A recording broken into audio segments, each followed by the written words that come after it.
Et bienvenue à tous sur ce nouveau live sur amixreflexion.com, dans notre page Facebook très réputée, enfin.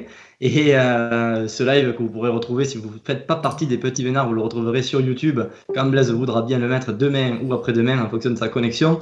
Et Blaise, je le vois, il a le sourire, mais je le sens un petit peu fatigué. Blaise, comment ça va après ta première épreuve du championnat de France national MX2? Ça faisait un petit moment qu'on t'avait pas vu sur une épreuve nationale comme ça. Comment ça va les courbatures? Un peu courbaturé, c'est vrai que là, bonjour à tout le monde, est un peu dur aujourd'hui. J'avais pas fait de course depuis juillet 2017 et attaqué là par le National MX2, je me suis rendu compte que ça roulait fort. Mais bon, on a roulé sur un très beau circuit, on s'est fait plaisir, donc vraiment une très très belle journée à Gaillac-Toulouse. Content de retrouver tout le monde ce soir. On se retrouve exceptionnellement un mercredi, vu qu'il y a eu ce jour férié. Mais bon, ça ne nous empêche pas de recevoir un invité de marque encore ce soir, un invité qui a en ce moment la plaque rouge. Donc je te laisse le Ouais. présenter, Nico. Ouais, tout à fait. Bon, ouais, le présenter, ça fait un moment qu'il est devant un championnat de France, on connaît bien cette famille. Et voilà, leader du championnat de France Elite MX2, Arnaud Aubin. Comment ça va, Arnaud? Bah bonjour tout le monde, moi ça va plutôt pas mal ouais, entre les courses en ce moment. Donc ouais, comme tu disais, un bon début pour le moment, un bon début de championnat, donc tout va bien. Ouais, cette plaque rouge, tu l'avais eu l'année dernière, il me semble. Bon, tu l'as perdu, je crois que tu l'avais eu après Romagné, si mes souvenirs sont bons. Tu l'as perdu. Est-ce que tu peux expliquer pourquoi tu l'as perdu et est-ce que tu peux nous expliquer pourquoi tu vas la garder cette année? Bah, je l'avais perdu tout simplement parce que j'avais fait une course moyenne, c'était à Castelnau. J'avais dû faire 17 et 6, donc forcément quand tu arrives avec une plaque rouge et que tu fais un résultat aussi mauvais, c'est compliqué de la garder. Et après, bah, concernant cette année,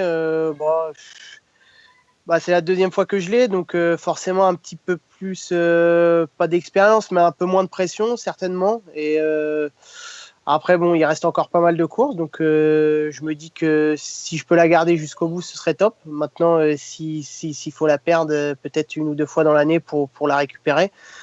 On verra comment vont se dérouler les courses, et puis voilà. Après, je me dis que de toute façon, l'avoir sur la moto, bah, à chaque course, c'est quand même une récompense parce que c'est quand même une chance de l'avoir, donc j'essaie d'en profiter un maximum. Ouais, justement, j'en profite pour rebondir sur un commentaire qu'on a dans le live de Vincent qui te félicite, qui nous dit qu'il faut te féliciter pour ta course de ce Merci. mardi. Donc apparemment, tu as fait une belle manche ou une belle épreuve. Tu peux nous en parler ou nous en dire un peu plus? Ouais, alors hier j'étais à un cross inter à côté de Rouen qui s'appelle Saint-Ostrobert, et donc du coup pour l'occasion je me suis aligné avec une 450 que m'a prêté mon frère. Donc c'est un peu la nouveauté cette année, ouais, voire même depuis 2 ans. En fait, tout ce qui est hors championnat, les courses, je les fais en 450. Et donc hier, ça s'est pas mal passé. J'ai dû faire, je dois faire huitième de la journée. Mais c'est en fin de compte, c'est un circuit assez particulier puisque c'est vraiment un motocross à l'ancienne. On plante des piquets dans un champ et bah voilà quoi. Il y a très peu de sauts, très peu de possibilités pour doubler. Beaucoup Mais d'ornières apparemment, après, non? ouais, beaucoup d'ornières, mais c'est quand même particulier pour doubler. Après, on prend quand même plaisir à rouler, mais c'est vrai que le départ est hyper important sur cette course-là. Et donc, c'est des trucs que j'ai pas trop réussi à mettre en place hier, mes départs. Mais malgré tout, j'ai fait des bonnes courses. J'avais une bonne vitesse de pointe. J'ai fait un bon temps chrono le matin parce que je me situais aux avant-postes. Donc, non, globalement, c'était une bonne course. Bon. Et toi, du coup, justement, par rapport à ça, je rebondis à une question que l'on pose assez souvent. Qu'est-ce que tu penses, toi, de t'entraîner sur un 450 et après de passer sur un 2,5? Est-ce que tu penses que c'est bénéfique ou est-ce que tu penses qu'on perd un petit peu des automatismes? Bah, tout dépend après comment pilote quoi. Enfin après c'est vrai que il y a certains pilotes qui arrivent mieux à s'adapter d'une 2,5 à une 4,5 ou alors l'inverse. Moi je sais que quand je monte sur un 450, ça me fait du bien après quand je redescends sur la 250 parce que j'ai tendance un peu à des fois trop attaquer ou alors trop me bloquer un peu dans mes entrées de virage. Donc le fait de rouler en 450, on va dire que ça me lisse un peu le pilotage. Et du coup, quand je redescends sur le 2,5, je suis certainement un peu moins bourrin, quoi. D'accord. Donc c'est ce que j'ai pu voir un peu ces 2 dernières années. Après, attention aussi à pas faire trop de 4,5. Après, je parle dans mon cas, hein, parce que moi, je me suis vu aussi des fois trop faire de 450 à l'entraînement. Et des fois, quand on revient sur le 250, on a tendance à plus trop attaquer, à s'endormir un peu. Donc, je pense que les deux sont complémentaires, mais pas trop faire de 4,50 ou alors pas trop faire de 2,5 quand on est pilote 4,50. D'accord. Ouais, justement, par rapport à l'entraînement, Arnaud, puisqu'on parle de ça, toi qui prépares une saison de championnat de France élite, où est-ce que tu t'entraînes? Tu es de Normandie. Le championnat de France élite, on voit que c'est un championnat où il y a beaucoup de circuits très très variés. Bon, il y a Romagné forcément qui est assez unique avec une terre végétale qui se creuse beaucoup. Ce week-end, vous allez avoir beach, vous allez avoir des circuits béton dans le sud. Est-ce que toi, tu voyages beaucoup en France pour les entraînements ou est-ce que tu restes plutôt de ton côté pour t'entraîner? Non, moi pour ma part, je reste autour de chez moi. Bon après, c'est vrai qu'on a quand même des hivers assez compliqués chez nous dans le nord, donc on n'a pas trop le choix que de rouler dans des circuits à tendance sablonneuse. Donc là, je roule généralement sur le Havre à 1 heure de chez moi. J'y vais quasiment 3 fois la semaine. C'est vraiment une des seules pistes que je peux rouler l'hiver parce que les circuits en terre sont vraiment détrempés et bah, niveau mécanique, tout ça, c'est pas terrible, quoi. Et puis c'est pas facile à gérer quand il faut toujours, après chaque entraînement dans la boue, qu'il faut changer quasiment pignon, chaîne, couronne. Après, ça demande beaucoup de maintenance. Et donc du coup, ouais, on est vraiment obligé avec mon frère de s'entraîner dans des conditions sablonneuses. D'accord. Et du coup, toi, si j'en reviens un petit peu à l'élite, on sait que tu es en tête. Est-ce que tu fais quelque chose, toi, en particulier, ou est-ce que tu aurais un conseil pour quelqu'un qui a la pression? Parce que toi, on sait là que tu dois gérer la pression quand même. Le fait d'avoir la plaque rouge, ça doit un petit peu te la mettre. Est-ce que tu as des trucs et astuces, toi, pour justement essayer de positiver ou de gérer ça au mieux? Bah, ouais, après, moi, j'essaie de pas me la mettre. Après, je sais qu'avec l'âge, bon, même si je suis pas vieux, mais je sais que je me serais retrouvé dans cette situation-là il y a peut-être 4-5 ans. J'aurais peut-être été un peu plus stressé. Je sais qu'à l'époque, quand je roulais dans les championnats de France junior ou même au début à l'élite, j'étais souvent à coup bien et la course d'après, des fois, je pouvais faire quasiment 2 DNF. J'étais pas du tout constant et certainement parce que je me mettais un peu trop de pression. Et je dirais avec l'âge et avec la maturité, bah forcément, tu apprends de tes erreurs. Là, j'essaie plus de savourer en fait ce qui m'arrive en ce moment. Et je me dis que de toute façon, si je peux la garder, tant mieux. Si je dois la perdre, c'est comme ça. Hein. Je veux dire, c'est la vie. C'est comme ça dans d'autres sports. Il y a plein de sportifs qui doivent gérer ça. Je pense que des fois, il faut prendre un peu de recul et puis voilà, pas être focus non plus tout le temps sur la moto, sur ses objectifs. Faut aussi des fois un peu prendre de recul, se faire plaisir un peu à côté dans la vie de tous les jours. Et par contre, après, à côté de ça, quand tu es à l'entraînement, faire ton boulot, quoi. Ouais, et du coup toi, vu que tu es, on va dire, au plus haut niveau français, tu es en tête du championnat de France élite, est-ce que tu rêves pas d'Europe ou de mondial? Bah, c'est un peu compliqué parce que déjà l'accès il est vraiment très compliqué. Moi pour ma part là je vais prendre 25 ans au mois de juin donc la catégorie MX2 en 250 pour moi c'est terminé avec la limite d'âge des 23 ans. Ouais, ouais. Donc moi faut repartir pour faire une année d'Europe c'est vrai que sportivement ça pourrait être sympa mais après dans quel but quoi si c'est pas pour avoir un guidon en Grand Prix MX2 donc j'y vois pas trop l'intérêt. Donc, et puis après, je me dis que la catégorie MXGP, elle est tellement forte ces dernières années. C'est sûr que j'aurais pas le niveau d'y aller.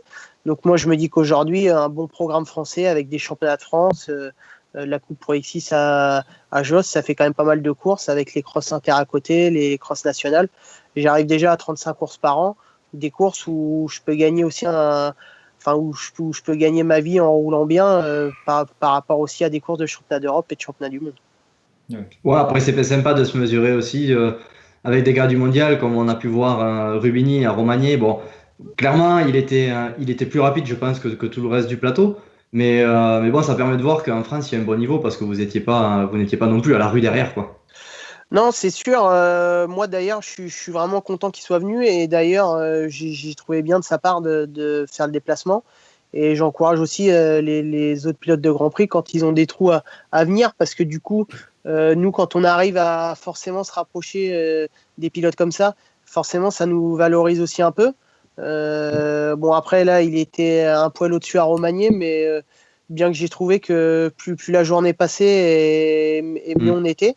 Et puis de toute façon, c'est comme ça que le championnat va progresser. C'est quand on va y avoir des pilotes comme ça, niveau mondial, qui vont venir avec nous et va falloir qu'on s'accroche. Et donc du coup, d'après ce que j'ai compris, il devrait revenir sur quasiment toutes les courses. Donc moi, je trouve ça bien pour l'intérêt du championnat.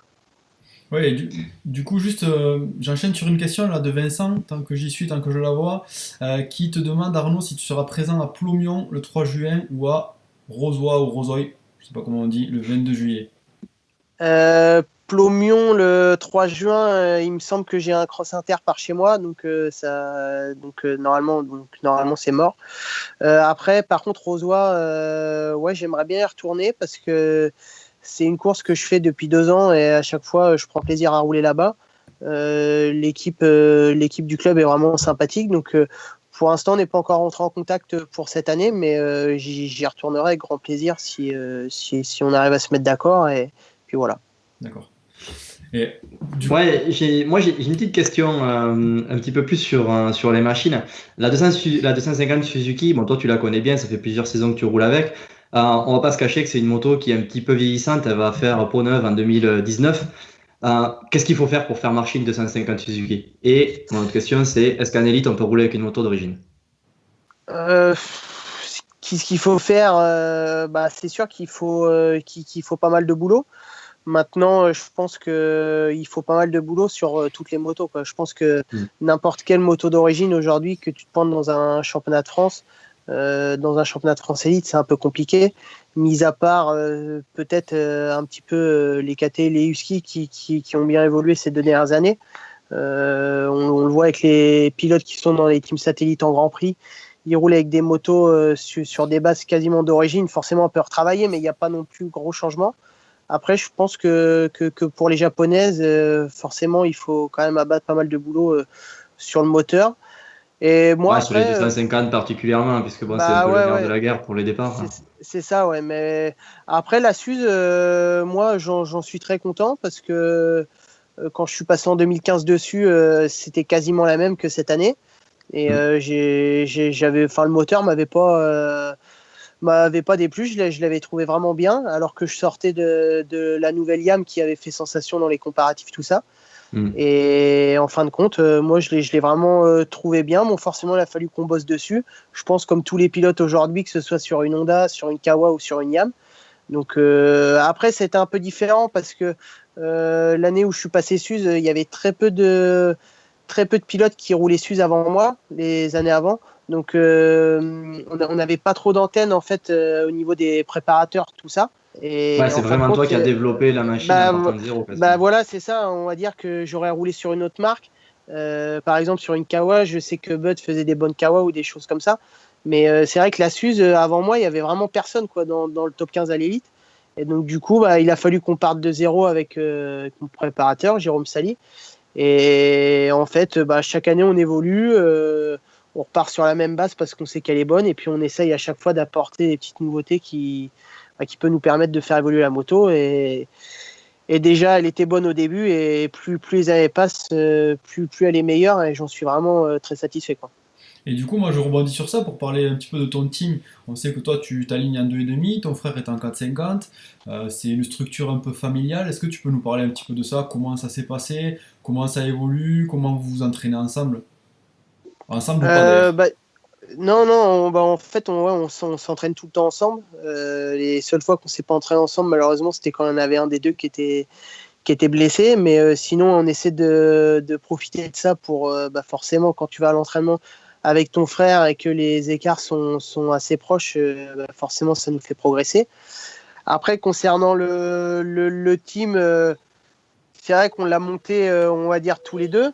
Mais c'est quand même plus mon frère qui s'occupe, on va dire, de faire les commandes, tout ça. Dès le début, on avait prévu les choses comme ça. Moi, j'essaye plutôt de filer un coup de main sur tout ce qui est extérieur, mais le relationnel, c'est vraiment lui qui s'en occupe beaucoup. Après, sinon, concernant le team, c'est vrai qu'on reste vraiment une structure familiale. Par contre, on a la chance d'avoir mon père qui nous file vraiment un grand coup de main au niveau de la mécanique, puisqu'il faut savoir qu'il fait quasiment toutes les motos, que ce soit les motos d'entraînement, les motos de course, Ah, c'est un boulot à temps plein. Bah voilà, c'est ça, c'est un boulot à temps plein. Après, c'est vrai que quand on a monté la structure, on a eu la chance que mon père, à ce moment-là, il parte en retraite. Donc du coup, ça lui a libéré pas mal de temps. Et parce que sinon, je pense que ça aurait été impossible pour lui de faire tout ce qu'il fait aujourd'hui. Et donc du coup, voilà, on fonctionne vraiment famille. Après, on a quand même des gens qui nous filent des coups de main à l'extérieur, comme je disais Jérôme Sadi tout à l'heure, ou 4 Racing pour les suspensions, ou même un concessionnaire qui est à 1 heure de chez moi, Genimoto, que par exemple, quand on a des petits problèmes techniques, on va dire, mon père, lui, ne met pas les mains dans le moteur, c'est plutôt ces gens-là qui les mettent dedans. Et mon père, on va dire, fait tout l'entretien normal, quoi. Pignon, chaîne couronne, tout ça, le lavage, tout ça. Mais après, on essaie de s'entourer des bonnes personnes.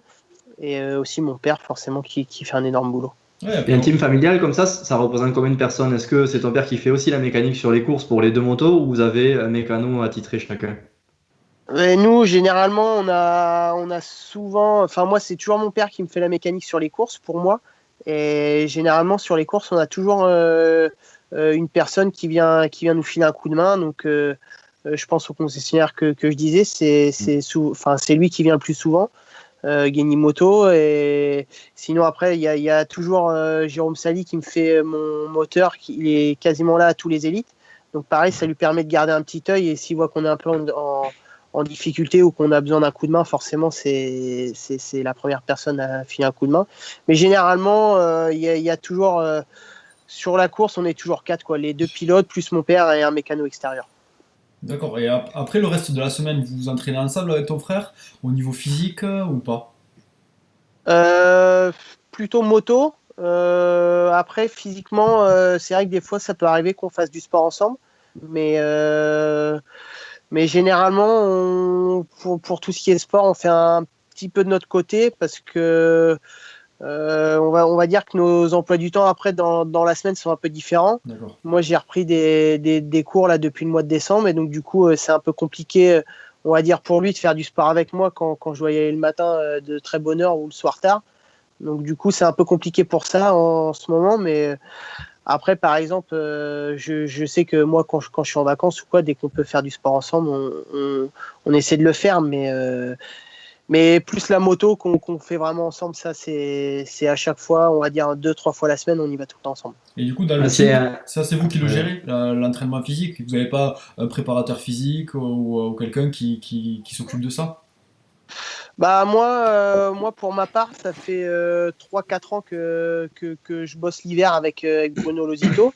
Il me file un coup de main physiquement. Après, c'est quelqu'un que je connais bien depuis que je suis petit. Et je sais que physiquement, il a des bonnes bases. Donc à chaque fois, j'en profite pour le reprendre l'hiver. Ça me fait une bonne base pour travailler. Et au moins, je sais dans quelle direction aller. Mais après, une fois que la saison est repartie, non, on va dire que je fais ça vraiment tout seul. Et j'essaye aussi de faire un peu de me jauger en fonction de ma fatigue, mes courses, tout ça. Et puis voilà. D'accord. Ouais, tu disais Arnaud, tu parlais de cours. Est-ce que pour toi Ouais. c'est possible d'allier les études et le motocross? Bah, je pense que c'est possible maintenant. Ça dépend aussi quel programme tu fais.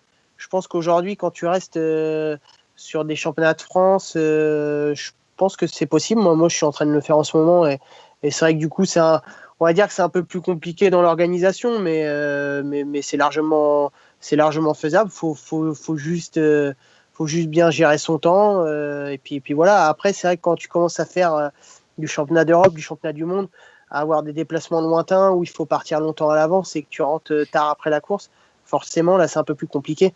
Après, moi, j'ai jamais trop été dans ce cas-là. Les années où je faisais championnat d'Europe, j'avais arrêté l'école un petit moment. Mais on va dire que pour un programme français, pour moi, ça pose aucun problème. Du coup, ça semble être indiscret, tu prends des cours de quoi et c'est dans quel but? Bah, en fait, c'est un brevet professionnel, un BPGEPS activité physique.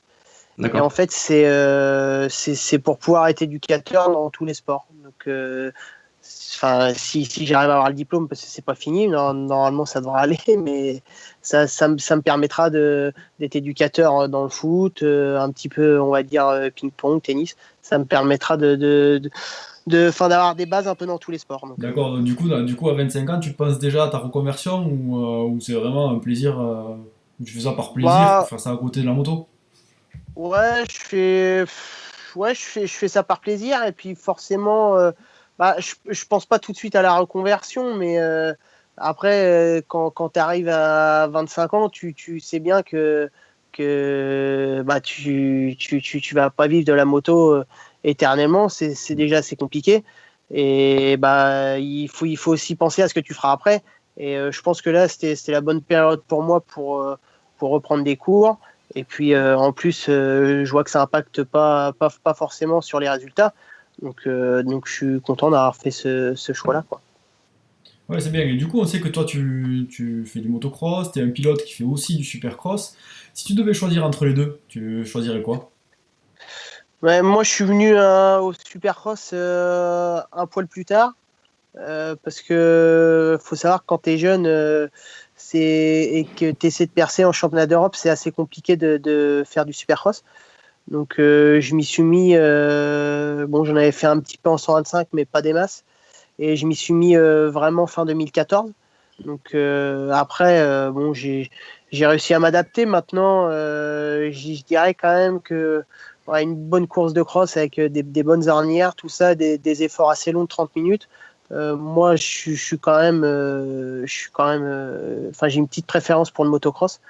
Mais à côté de ça, je trouve que faire ce qu'on fait, le programme français là depuis 3-4 ans avec mon frère, on fait 6 mois de cross, après on passe à 6 mois de supercross.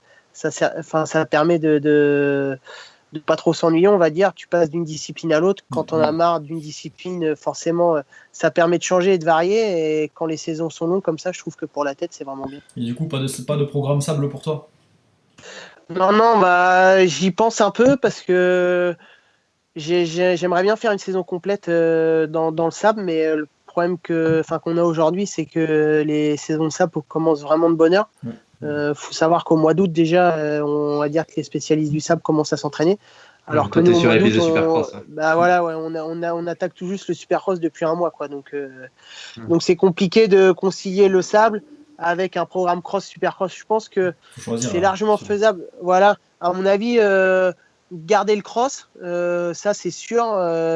Mais après, tu peux pas matcher Supercross et sable. Le calendrier, il est trop différent. Enfin, non, justement, enfin, il y a des dates qui tombent ensemble. Et même pour gérer l'entraînement, c'est juste pas possible. Donc, je verrai les années à venir. Là, pour le moment, bon, je suis focalisé aussi un peu sur le Supercross. J'ai envie de faire des beaux championnats. Mais je commence quand même à penser au SAP parce que c'est quelque chose qui me plairait. D'accord. Bon, du coup, Nico, on a parlé de Ben, puisqu'on supercross. on parlait de Supercross, c'est une transition parfaite que tu nous as Exactement. fait de la baise. C'est pas Je du sais tout pas fait si toi, exprès. Arnaud, t'as regardé le Supercross de Salt Lake City ce week-end? Si, si, bah forcément, moi je suis quand même un ultra passionné, que ce soit Supercross US, championnat du monde, j'adore quoi. Donc j'essaie vraiment de rien louper. Je regarde tout, les demi-finales, les finales, les chronos. Donc voilà. Après, c'est vrai que là il y a eu un peu de rebondissement, on va dire. Un petit peu. Alors pour ceux qui n'ont pas suivi ou qui ne se rappellent pas des résultats, ce week-end en 450, victoire de Marvin Musquin, 2 Tomac, 3 Baguette, 4 Craig et 5 Barcia. Donc Ouais. Nico, toi qui viens de le regarder, c'est frais dans ta tête? Ouais, c'est frais dans ma tête. Je me suis régalé à regarder les 450, surtout surtout au départ. Bon, malheureusement, je connaissais les résultats quand j'ai regardé la course, mais waouh, Anderson, ben voilà, on voit que tout peut arriver dans ce sport. C'est quelque chose qui pourrait arriver ça à tous les départs, quoi. La roue qui passe dans le cale-pied de Thomas, qui s'explose de tous les rayons. Ça a été compliqué. En plus de ça, petite anecdote pour Anderson, c'est que Salt Lake City, je pense qu'il l'appréhendait un petit peu parce qu'il a des problèmes en altitude. Cette course donc se situe en altitude. On l'avait déjà vu avoir des problèmes dans le Colorado en motocross où il avait dû carrément quitter les lieux et partir en ambulance parce qu'il se sentait pas bien.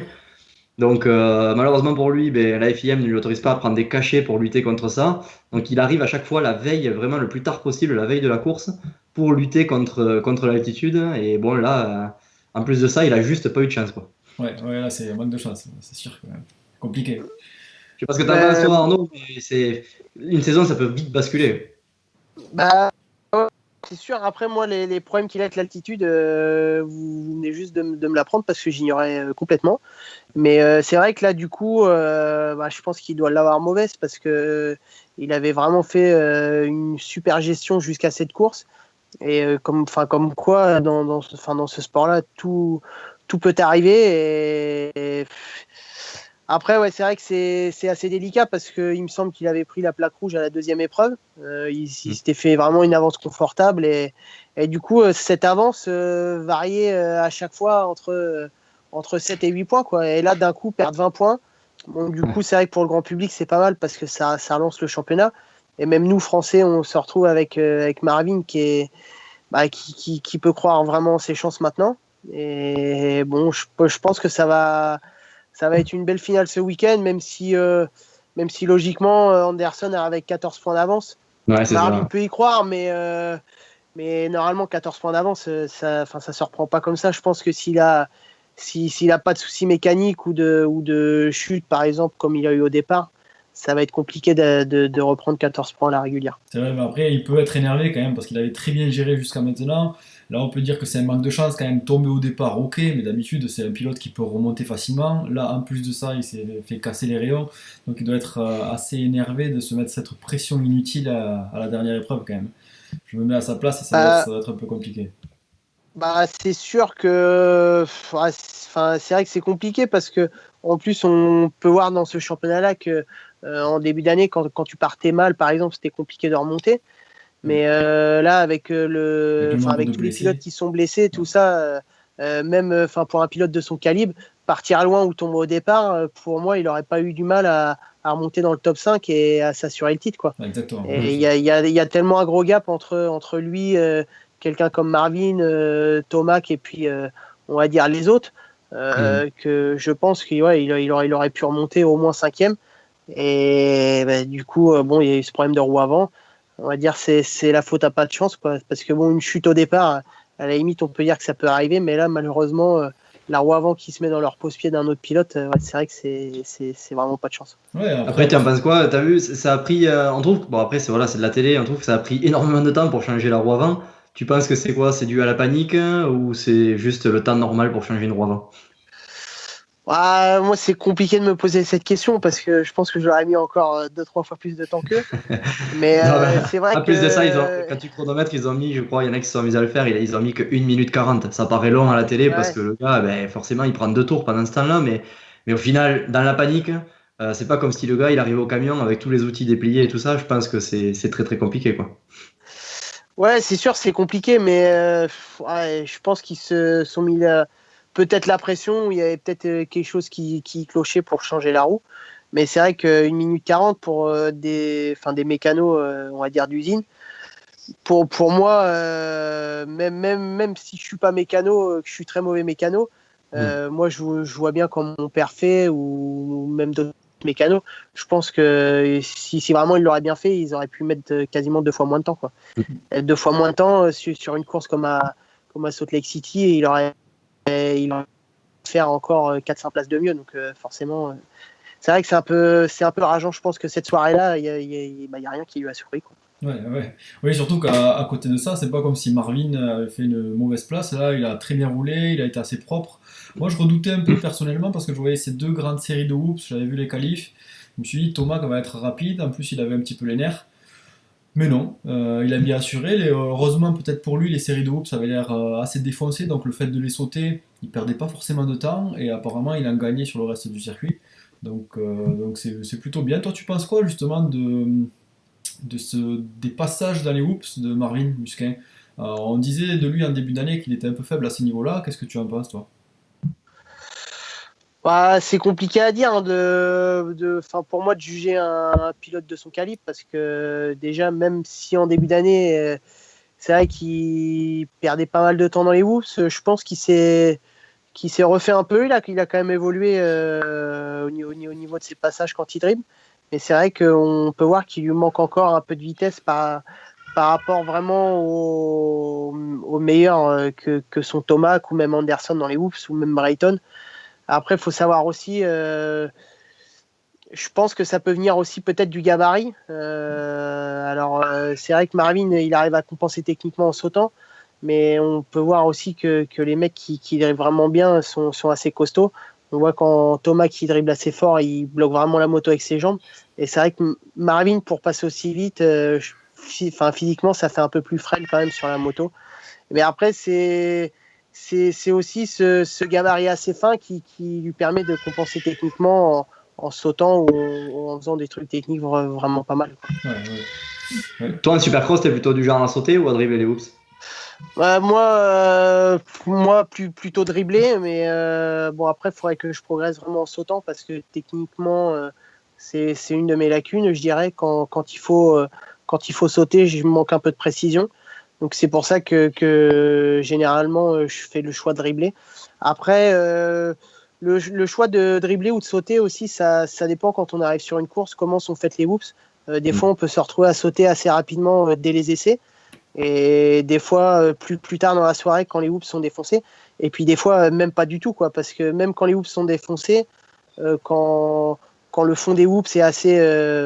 et en V, on va dire, c'est compliqué de pouvoir rentrer la moto dedans et pouvoir les sauter, quoi. Donc ça dépend vraiment comment sont faits les whoops, quoi. J'en profite pour passer sur les commentaires que l'on a. On a Vincent, toujours, qui te demande si on te verra un jour aux US, Arnaud. Et si c'est quelque chose que tu as envie de faire. Oui, enfin, j'aimerais forcément y aller, essayer de faire une course là-bas. Puis voilà, après, moi, je me dis que c'est vraiment trop tard. Même, comme je disais, je suis pas vieux, j'ai que 25 ans, mais pour aller aux US, c'est déjà trop tard. Il aurait fallu que j'ai un bon niveau de Grand Prix, on va dire.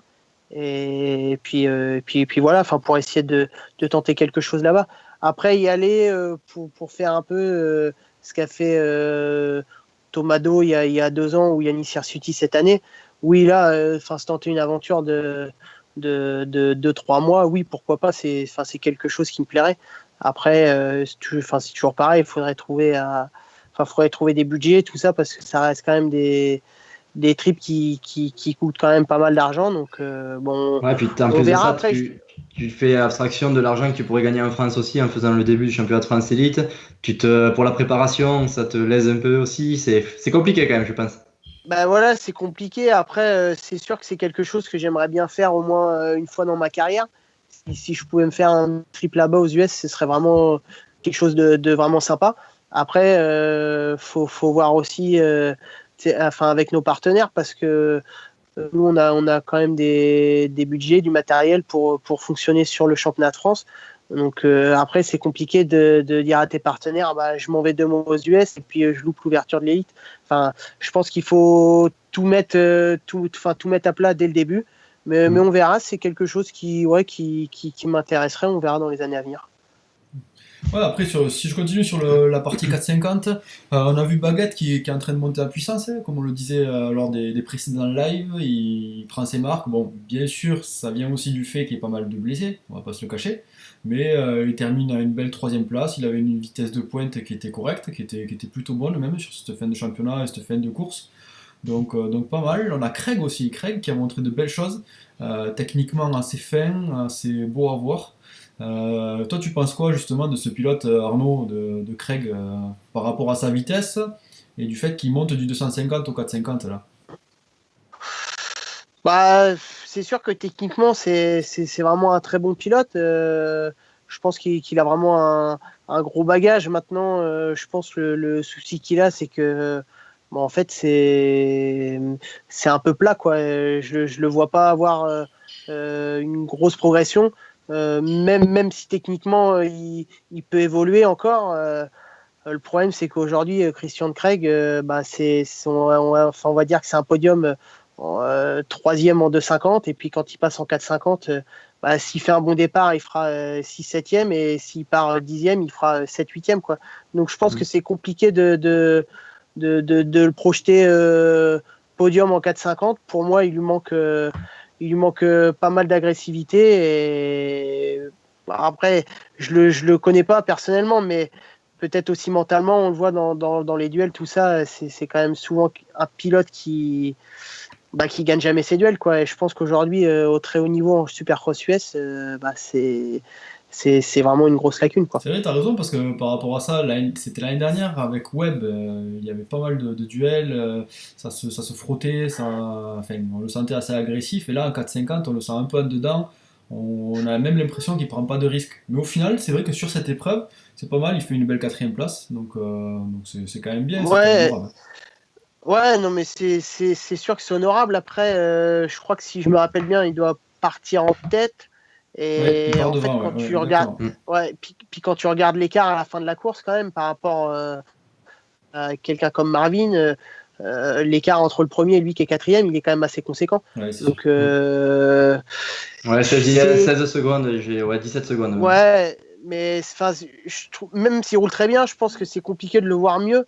Et même jouant en 2,5, ce qu'il faisait en début d'année, il roulait très bien. C'était un pilote qui pouvait faire régulièrement sur le podium, mais il lui manque, je pense, cette agressivité et qui peut lui permettre de gagner plus régulièrement des courses, quoi. Ouais, exactement. On a vu aussi Pike, là, Pike qui était assez rapide, qui est tombé au départ, du coup, et qui remonte 7 quand même.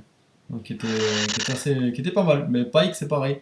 Pilote assez agressif, mais qui manque peut-être, alors je sais pas, hein, mais qui manque peut-être un peu de technique et de finesse, lui. C'est un peu l'inverse de Craig. Il Ouais. faudrait qu'il fasse une fusion, les deux. Après, ouais, c'est ça. Bon, Ouais, après, il a profité aussi des blessures. On le disait tout à Ouais, l'heure, c'est que exactement. quand on regarde derrière lui, il y a Benny Bloss, Vince Freeze, Tyler Bowers, Chad Reed. C'est pas non plus. Ouais, Voilà, je pense il était à sa place, quoi. ouais, S'il était ouais. parti devant, ça se trouve, il aurait fait la même place. Ouais, Après. ouais, Craig, Pike, c'est le second wagon, quoi. C'est le wagon ouais, après les hommes forts. je pense qu'aujourd'hui, ces pilotes-là, avec le nombre de blessés qu'il y a, c'est un groupe, allez, que tu fasses 4e ou 8, 9e, à mon avis, il y a un groupe de 5 pilotes qui ont à peu près le même niveau, mais qui sont quand même très très loin des 3 premiers. Et je pense que, et enfin, c'est ce qui se passe un peu depuis, on va dire, 7, 8 courses, hein, c'est que souvent le podium, on retrouvait le même, et puis il y avait vraiment un gros écart avec les pilotes qu'il y avait derrière, quoi. Ouais, exactement. Chose que l'on retrouve pas d'ailleurs en 2,5.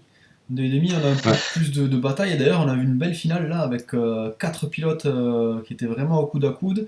On a vu pas Ouais, mal de avoir 5 à un moment changements. donné, parce que Sexton commençait à montrer sa roue. Exactement. Ouais, il s'est fait décrocher un petit peu, mais ouais, non, la bagarre entre les 4 premiers était magnifique. Ouais, non, ouais, c'est sûr.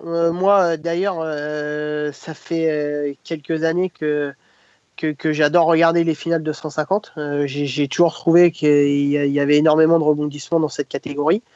Et c'est vrai que quand tu vois la liste du début d'année, que ce soit sur la côte Est ou la côte Ouest, Mm. c'est compliqué de tirer un favori, quoi, parce qu'il y a tellement de pilotes qui ont un niveau similaire. Et bon, encore une fois, cette année, ça a été le cas, hein, même si là, Plessinger est quand même bien parti pour décrocher son premier titre. Derrière, ça a été vraiment très ouvert avec les 2 pilotes Kawa Pro Circuit. Bon, Craig, quand il était en début d'année, Sexton, ça fait vraiment des belles courses et c'est vraiment compliqué de faire un pronostic à chaque fois avant les finales de 150. C'est pas. D'ailleurs, là, on avait Plessinger qui était bien, qui remontait, et petit à petit, il a eu un coup de pompe, il s'est fait passer par 2 pilotes. Alors, est-ce qu'il gère son championnat? Est-ce qu'il était moins bien sur cette épreuve et du coup, il a pas réussi à avoir la vitesse? Je sais pas. Tu en penses quoi, toi? À sa place, tu gérerais ou tu me donnerais tout quand même sans réfléchir pour pas te mettre la pression? Après, je pense que c'est compliqué. C'est la première fois qu'il se retrouve dans cette situation à gérer pour être champion. Je pense que pour moi, cette course-là serait tombée à la première ou deuxième épreuve. Il aurait attaqué vraiment de bout en bout et je pense qu'il avait largement les moyens d'aller chercher cette victoire. Mais après, il est arrivé là-bas avec 15 points d'avance. Je Mm. pense que du coup, il a vu que pour gagner ou faire deuxième, il devait prendre pas mal de risques.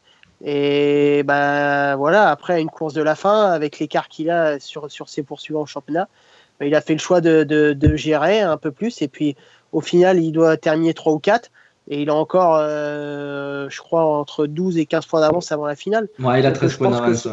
voilà, c'est ça. Donc je pense que son choix a été bon plutôt que de à tout prix vouloir gagner et puis risquer de se foutre au tas, quoi. Ouais, Ouais, c'est exactement. sûr. On l'a vu, la piste était quand même assez compliquée. Lui, on le sait très très rapide et très à l'aise sur les pistes assez souples, assez molles, Ah, avec des c'est grosses molle, ouais. ornières, même dans la Mm. boue. Là, c'était damé, on pouvait aller vite à la faute. On l'a vu avec Thomas qui a perdu l'avant. Enfin, Ça aurait pu être, voilà, ça peut être une fin de championnat pour lui s'il fait le con, hein, en parlant vulgairement.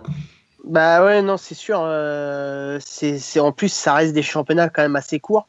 Ça fait 8 courses, je crois que 8 finales. Quand tu fais un blanc, forcément, c'est compliqué à rattraper. Donc moi, je pense que dans la situation où il était, je pense qu'il a vraiment fait le bon choix. Et bon, en plus, il repart de cette course, comme on disait, avec un écart assez conséquent. Donc pour moi, ouais, il a bien géré cette course. Ouais, toujours Sexton en cinquième position, qui remontait d'ailleurs sur lui, sur Plessinger. On a vu une belle vitesse de ce pilote qui est assez jeune. Je pense qu'il a un bel avenir devant lui. L'année prochaine, s'il se blesse pas, s'il continue à progresser comme il l'a fait là, tout au long de l'année, il risque de faire mal. Alors, je sais pas comment il roule en outdoor, mais en tout cas, en indoor, il est plutôt pas mal. Plutôt un Moi, bon à mon avis, il pilote. sera meilleur même en motocross parce que souvent les jeunes, ben, ils ont pas trop d'expérience à supercross. Il faut dire qu'au niveau amateur, ils roulent beaucoup en outdoor. Donc je pense que voilà, ça va être encore un déblocage de plus et l'année prochaine, il va être très très fort en supercross. Bon, je sais. Ouais, moi je pense déjà l'année dernière en outdoor, il en avait fait quelques-unes et il avait commencé à faire du bon résultat. Et c'est un pilote, je trouve, malgré son jeune âge, qui roule vachement propre et qui est quand même vachement plaqué là en supercross. En fait, il est pas bon, il a quand même cette fougue, mais il est pas non plus à l'arrache. C'est pas Et je Faulkner, pense quoi. que voilà, c'est ça. Il a vraiment une bonne marge de progression et même des fois. Quand je l'ai vu sur les différentes courses là, on voyait qu'il arrivait vraiment à suivre le rythme des mecs qui étaient devant lui. Quand même des mecs qui ont quand même 3-4 saisons dans les pattes et qui ont déjà joué des titres. Et il donnait vraiment l'impression de pas vraiment forcer, quoi. Il était vraiment très propre. Donc je pense que dans les années à venir, c'est un pilote qui peut vraiment faire mal. Ouais. Bon, du coup, on parle rapidement de la MXGP. Ouais, rapidement, Ouais, mais pas de problème. Rapidement t'as pour, regardé ça aussi, t'as eu le temps ce week-end de regarder Supercross et MXGP, Arnaud? Bah, du coup, j'ai regardé que Supercross parce que MXGP, bon, j'aurais bien aimé. Mais bon, bah, vu qu'hier j'étais à cette course à Saint-Os-Robert, du coup, j'ai un peu suivi avec les résumés. J'ai regardé un peu sur le portable le résultat des manches. Mais non, j'ai pas pu voir le Grand Prix. Après, ça avait l'air assez particulier, un sol assez dur, une piste très rapide. Et Mm. donc, du coup, bah, ça. Bon, MXGP, ça a fait du bien de voir, on va dire, une autre couleur gagner. Ouais, c'est vrai, j'allais en parler. Bah ouais. Donc, en plus, d'après le peu d'images que j'ai vu, il a vraiment très bien roulé. Et bon, depuis quelques temps, il était souvent sur le podium, mais à la troisième place. Donc, je pense que c'est vraiment bien pour deux salles. Du coup, quand tu arrives à gagner un Grand Prix comme ça devant deux monstres comme Merlings et Keroli, mentalement, ça te remet un petit coup de fouet et bah, tu sais que le travail que tu fais au quotidien porte ses fruits, quoi. Surtout qu'on Je voyait pense qu'il qu'à on était voyait comment qu'à mentalement? Guéda, il commençait déjà à se rapprocher un petit peu d'Erlings. Il a fait une seconde manche, il me semble, où en début de manche, il se faisait juste distancer de quelques dixièmes par tour. Donc c'est positif pour lui s'il arrive à concrétiser ce week-end et que le week-end d'après, il arrive encore à s'accrocher sur le wagon de tête et même terminer devant. C'est vraiment bien pour sa suite de championnat. Après, on sait qu'il se bat à la troisième place avec tout le second wagon, on va dire Paulin, Fèvre. Moi, je euh, pense qu'il est au-dessus quand même de ce wagon-là, alors justement. Il est un peu pour entre les l'instant, deux. mais la saison est longue. Il va falloir voir un petit peu comment, C'est suivant sûr. les textures, suivant les. Il est au-dessus sur certains. Enfin, en ce moment de la saison. Après, il faut voir d'ici 5, 6, 7 courses. Et c'est vrai que pour le moment, il semble peut-être un peu mieux, mais je pense que on va dire ce petit gap, il se fait pas vraiment avec sa vitesse pure. Je pense que par contre, il termine souvent troisième, mais il arrive souvent à partir avec les deux pilotes KTM. Donc généralement, pendant que des pilotes comme Fèvre ou Gauthier partent assez loin, donc même si à chaque fois il se fait un peu distancer depuis le début de l'année, on va dire à un tiers de la course ou à mi-course, l'écart qu'il prend en début de manche sur des pilotes comme Romain ou Gauthier, du coup c'est compliqué pour eux de le rattraper. Donc je pense que c'est vraiment on va dire c'est sa qualité qu'il a, quoi, depuis le début de l'année, c'est de prendre des bons départs et de s'accrocher vraiment aux deux pilotes KT. Et on voit que du coup plus les grands prix passent, plus ils accrochent un peu plus dans les manches. Au début, c'était 10 minutes, un quart d'heure. Là, du coup, il arrive à commencer à leur piquer des manches. Donc ouais, c'est vrai que pour la suite du championnat, c'est bien. Ouais, c'est pas mal. Après, on a vu Bobrichev. Alors, tu peux en parler, toi, Nico? Ouais, ben, bon, c'était le Grand Prix de Russie. Bobrichev, chez lui, il a pas fait un super résultat. Mais moi, je voulais le mentionner un petit peu parce que bon, c'est une team, ben, il roule dans un team français qui est le nouveau team Boss GP. Toi, Arnaud, bon, tu sais ce que c'est, du coup, de monter un team, d'avoir à gérer un team, ne serait-ce que sur le championnat de France Elite. Qu'est-ce que tu penses d'un nouveau team comme celui-là qui se lance directement en Grand Prix et qui en plus a mis vraiment les moyens parce que même quand on vient sur le championnat de France Elite où on voit Tomado sous les tonnelles, on voit qu'il y a pas mal de mécanos, il y a déjà du monde. Tu en penses quoi, toi? Est-ce que tu penses que c'est possible de réussir la première année en Grand Prix? Déjà, ce qu'ils font quand même, faut quand même les féliciter parce que quand tu pars de zéro comme ça, monter une structure directement au Grand Prix, c'est quand même énormément de logistique, beaucoup d'investissements financiers, aussi personnels parce que je pense que tu comptes pas tes heures. Et donc du coup, bon, ils ont fait le choix donc de faire cette équipe. Après, moi, je trouve ils se débrouillent plutôt pas mal. Maintenant, c'est compliqué d'arriver la première année en étant, on va dire, team privé, parce qu'ils n'ont aucune aide de marque en fin de compte. Donc, c'est vrai que c'est quand même compliqué d'essayer de se battre avec des usines qui mettent des moyens assez énormes. Je pense qu'il va leur falloir quand même quelques temps. Et je pense que pour eux aussi, on ne peut pas arriver et signer un top pilote qui peut faire du podium ou être titrable comme ça. Hein. Enfin, ces pilotes sont verrouillés, ils gagnent bien leur vie dans des teams d'usine. Après, déjà, pour un nouveau team comme ça, de placer régulièrement ces pilotes dans le top 10, c'est déjà super bien et super encourageant pour la suite, quoi. Ouais, c'est Mais bien. t'en connais là-dedans, il y a quelqu'un qui avait fait ça aussi, c'est Livia Lanslow. Elle, pour le coup, ben, elle avait deux bons pilotes, dont un qui était potentiellement titrable, je pense, en MX2 avec Hunter Lawrence. Là, ben, pour le coup, il n'y avait aucun des deux pilotes en Russie. Tu penses que ça peut être vite catastrophique, une situation comme ça en Grand Prix? C'est vrai que c'est compliqué parce que tu pars en début d'année, un tout nouveau projet, tout est censé super bien se passer. Tu pars avec un pilote titrable, une grosse structure, donc forcément, t'espères vraiment une bonne année. Et en fin de compte, là, au bout de 2, 3 mois, il y a, il y a pas tout qui s'écroule, mais du coup, sportivement, ça devient très compliqué. Après, bon, ce que vit Livia en ce moment, il y a énormément de teams qui l'ont vécu avant elle, des teams qui ont mis encore plus d'argent. Hein. Je me souviens des teams officiels Suzuki par le passé, l'année dernière ou il y a 2 ans, ils ont eu 2 pilotes blessés. Même aux US, des fois, comme Honda en ce moment, qui mettent des moyens vraiment énormes.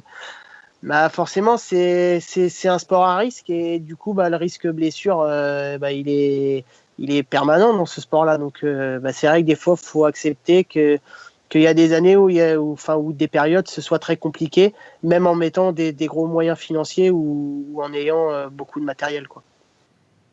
D'accord. Ouais, c'est sûr. Après, bon, on voit si je reviens sur le team boss, ils ont tenté des choses, ils ont pris un bon pilote qui est Bobrichev. Ça paiera peut-être dans le futur, voire en fin de saison. Hein.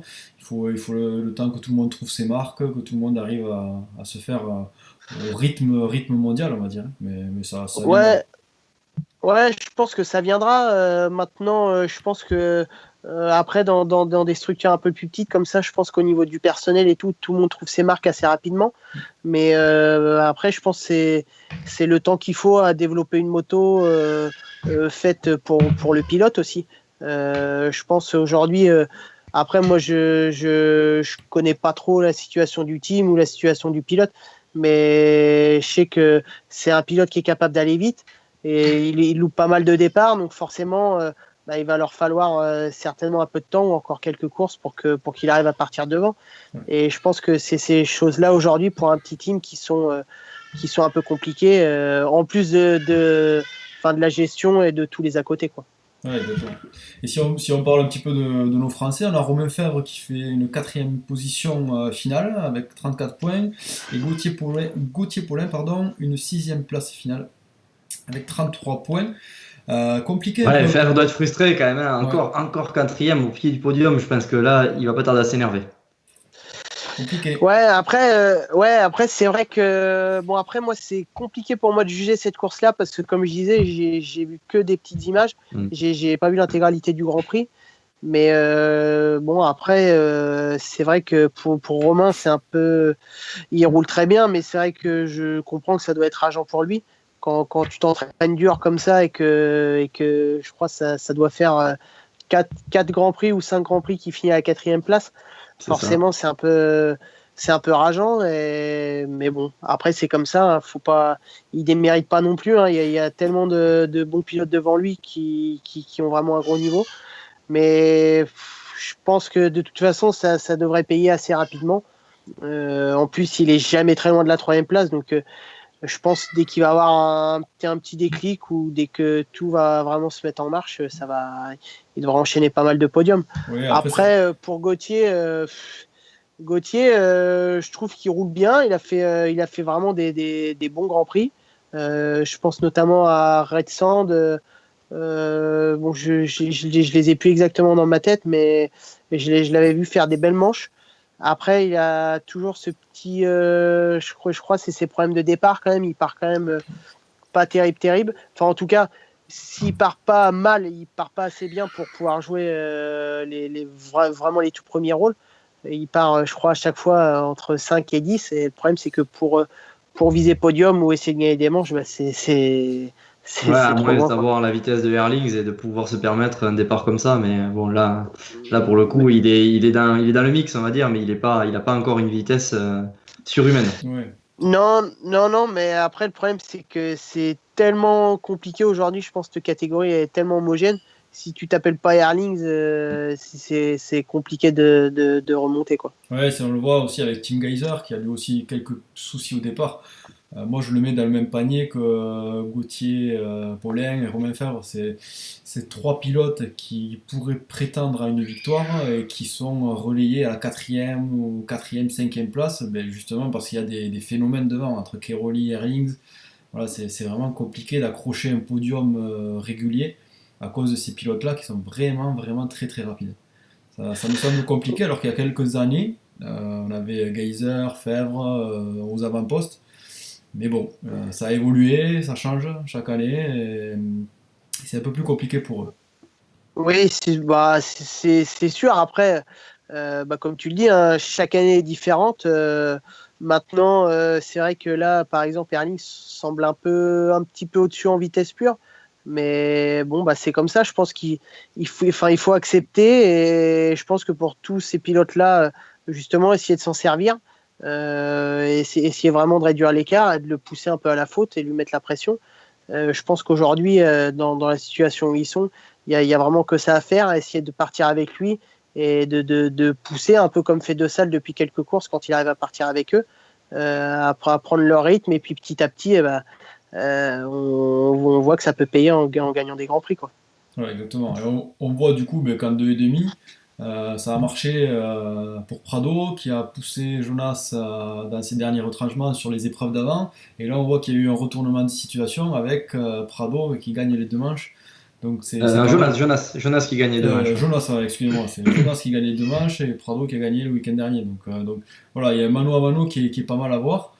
Nico, toi qui as vu les épreuves un peu mieux que moi, tu vas Ouais, pouvoir en parler. ouais, après, je sais pas, moi j'ai une question quand même pour Arnaud. Depuis tout à l'heure, il fait que nous dire qu'il est vieux à 25 ans. Mais de voir un jeune comme Prado rouler aussi vite à cet âge-là, ça t'inspire quoi, toi? Bah, ça m'inspire que bah, c'est comme ça. Je pense que dans tous les sports, t'as vraiment des phénomènes, hein, des mecs qui explosent plus vite que d'autres. Je Est-ce pense que qu'il faut, nous, à ton avis, je te coupe un peu, mais est-ce qu'il faut que ça inquiète les jeunes de chez nous? Je discutais un petit peu avec Brian Moreau à Romagné et je lui disais, bah, c'est bien, ça progresse en Europe et tout ça, en élite, voilà, il fait quelques bonnes manches. Il dit, ouais, mais Prado, au même âge, il gagne des manches de Grand Prix, quoi. Est-ce que tu crois qu'il faut que ça inquiète les jeunes? non, non, je pense pas parce que je pense que chaque parcours est différent. Tu as des pilotes qui arrivent à exploser un peu plus tard. On a pu le voir un peu avec Romain Fèvre ou même Moi, j'ai pas tout en tête, hein, mais d'autres pilotes. Après, il faut savoir que des pilotes comme Prado ou comme Rogzen ou Erlings, bah, ça reste quand même des phénomènes. C'est des mecs qui explosent assez tôt. Maintenant, je pense qu'il ne faut pas désespérer pour nos jeunes Français. C'est pas parce qu'ils vont exploser, on va dire, 2-3 ans plus tard, qu'ils seront forcément plus mauvais. Je pense que chaque parcours est différent et voilà, je pense que jusqu'à 23, 24 ans, il y a moyen d'exploser. Après, quoique, c'est vrai que maintenant, avec la limite d'âge, ouais, quand tu arrives à 20, 21 ans, c'est vrai que ça Ouais, devient compliqué de sortir. cette limite d'âge, c'est quand même quelque chose Ouais, qui est à discuter. c'est vrai que ça peut poser problème, mais t'es pas non plus dans l'obligation de percer absolument à 17 ans comme le fait Prado. Je pense que tu peux arriver à percer en arrivant en maturité à 20 ans, quoi. C'est pas trop tard. Oui, en parlant de belles performances, justement, on a un Français quand même qui a réalisé une très belle performance, c'est Rubini, qui fait une 7e place générale, donc c'est vraiment positif. Toi, tu te bataillais avec lui il y a quelques temps, il n'y a pas si longtemps que ça d'ailleurs, à l'élite, et c'est vrai que là, il a fait une très très belle performance ce week-end en mondial. Ouais, bon après batailler, c'est vrai que bon, on a roulé un peu ensemble, il était quand même un peu supérieur à moi, mais je pense tout simplement que là en ce moment ça a l'air de bien se passer pour lui. Au Portugal, j'avais regardé les manches et j'avais les temps sur le téléphone et j'avais vu qu'il avait vraiment des bons temps en course sur la fin de manche. Et je pense que du coup, là en arrivant en Russie, forcément quand tu enchaînes un bon Grand Prix comme il a fait au Portugal, tu te rends compte que tu peux jouer dans la première moitié de tableau et je pense que ça l'a mis en confiance. Ah, puis gagner en Roumanie aussi, je pense, ça l'a un petit peu aidé. Il fait 1-1 en Roumanie, il se dit, bon, ben là, c'est moi le meilleur français et je vais au Grand Prix, maintenant c'est moi le numéro 1 en MX2, quoi. Je pense que ça Ben l'aide ouais, mentalement, en fait. ben oui, je pense après, même s'il n'y a pas un niveau Grand Prix, de gagner des courses pour la tête, ça fait tout le temps du bien. Et je pense qu'en Russie, certainement aussi les conditions du circuit devaient lui convenir. Avec un sol assez dur comme ça, moi j'ai vu des images, il avait vraiment l'air à l'aise. Donc ouais, c'est vraiment bien pour lui et j'espère qu'il confirmera, on va dire, sur tout type de texture de circuit. Ouais, surtout qu'on a vu qu'il a fait une belle remontée, il est passé de la 19e place à la 8e place finale, enfin finale en fin de En manche, deuxième manche, ouais. en deuxième manche, Ouais. donc Mm. c'est vraiment bien de voir ça, surtout quand en Grand Prix, les pilotes s'endorment pas, quoi, pour aller remonter, tous les pilotes ont un bon niveau quand même, donc c'est bien pour lui. C'est vraiment bien. Ouais, c'est sûr. Ouais, c'est sûr. Et je pense que là, il est sur la bonne voie. Il a l'air d'être bien sur sa moto. Moi, les images que j'ai vues, et il pilote vraiment bien. Maintenant, comme je dis, c'est vrai que ça reste quand même des circuits assez durs, quoi, avec le sol assez béton. Donc, j'attends de voir comment il confirmera un peu sur des circuits un peu plus soft, sur des circuits même un peu à tendance sablonneuse. Et s'il arrive à faire ces résultats-là dans toutes les surfaces, là, il sera vraiment un client plus régulièrement dans le top 5, quoi. Ouais. Ouais, du coup, Bon, mais c'est bien, je pense qu'on a fermé cette parenthèse mondiale. bon, On du coup, va, Nico, on va laisser Arnaud tranquille, mais on a la question du jour. La question du jour que Blaise attendait, je le vois. On l'avait exactement. dit chaque semaine. La question du jour présentée par cboparts.com et les magasins CBO à Toulouse et Agen, ainsi que Hey Racing et Kit Déco. Du coup, la question du jour, Arnaud, on en a un petit peu parlé dans ce live, mais voilà, on la formalise. Est-ce que, à ton avis, il faut s'entraîner à plusieurs, donc toi tu t'entraînes avec ton frère, ou plutôt s'entraîner en solitaire, c'est plus bénéfique que de s'entraîner avec ses copains?